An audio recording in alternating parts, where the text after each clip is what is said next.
Welcome to this episode of DIY3DTech.com. In this episode, I wanted to share this with you guys. So, one of the big things about 3D printing, or basically anything else we do in this sort of genre, is getting time lapses and good time lapses of 3D prints.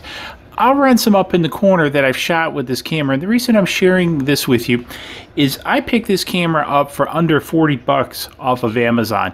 And this is a 4K camera. Now, I've done this before. I've experimented with going to eBay, getting some 4K, and they're junk.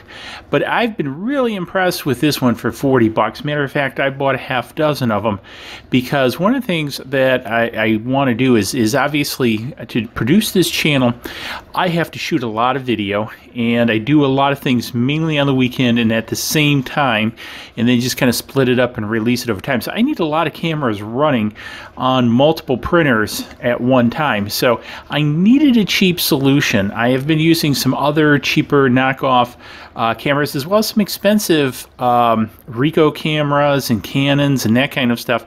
But again, to kind of up my game, and I'm doing a lot with drones also, etc., I need a lot of cameras running to create a lot of video. And so I wanted a cheap but yet effective solution, because one of the things I like about this camera is shooting at 4K allows me to, crop and zoom down the image, but still maintain a quality image. Because I typically upload these in 1080p, because kind of, come on, let's, admit it, watching a 3D print time lapse in 4K is a little bit of a waste.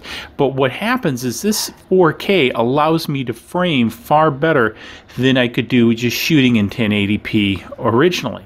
So one of the things I want to take a quick look at, just kind of share with you. So this, the video mode, so this has a 30 frames per second 4K mode, 30 frames per second 2.7K mode, a 1080p at 60 or 30, which is really interesting, and a 720 up to 90.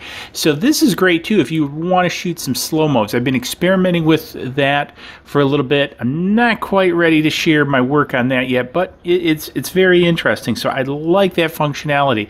And most of the time, just like I'm doing with this video, I do the time lapses and overlay.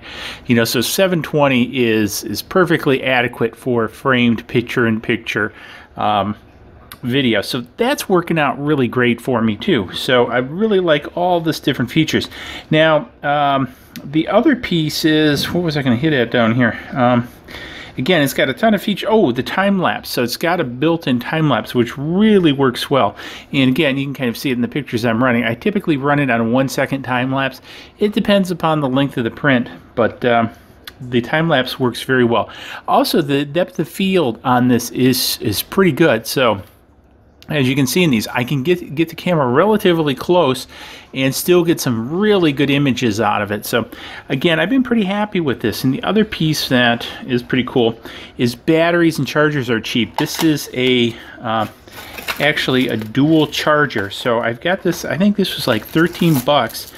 You get a couple batteries, you get a charging station, and again, I'm not really trying to do an unboxing here, just kind of share this with you, because again, I just thought this was really a no-brainer for some of the money. So you see you get a dual charger here. It is USB, you got a micro USB port, you get the obligatory cable. Now you do have to provide your own power source, but you get dual batteries. The battery life is pretty good. Most of the time, I plug these in. I use, just plug this directly into the camera, plug it into a power source. I use USB extender cables, and, Bob's your uncle works out great. So, been really happy with that and pretty successful. But if you have to go batteries, again, batteries are cheap. You got the dual charger option. Now, as I mentioned, I purchased a half dozen of these, so I'm recording all kinds of stuff. And it did come in 2 different boxes, this box format and this larger box format. It's all basically the same, what comes in the box. I'm not going to go through the crap. If you purchase the cheap GoPro style camera, all the GoPro knockoff stuff you get in the waterproof housing. I don't really use the waterproof housing because, 3D printing or laser cutting, you really don't need to. But anyways, wanted to share this with you because, again, for 40 bucks in the quality, I think this is fantastic. I also use this in my drone channel too, for mounting these on drones. The video quality is really, really good, again, for 40 bucks. And if I crash it, I'm not crashing a $300 GoPro. So again, I've got some rather expensive Ricos and Canons and that kind of stuff, and this runs with them for 40 bucks. So this is crazy good. So if you're into 3D printing, like to do time lapses, I highly recommend this camera. Even if it's just a hobby and you want to show it to your friends, I think this is a value for you in that. So, and again, you've seen some of the quality up there running. And so anyways, just wanted to share this with you as a bonus tip. Don't forget Swag Shop up there. Subscribe over there. Let me know in the comments below what you think. Do you have cheap action camera, sub 40 bucks, that does 4K, is giving you this type of performance? I'd like to hear about it. I'm always open to options. Cheers and see you in the next video. Please click like below and subscribe to the channel.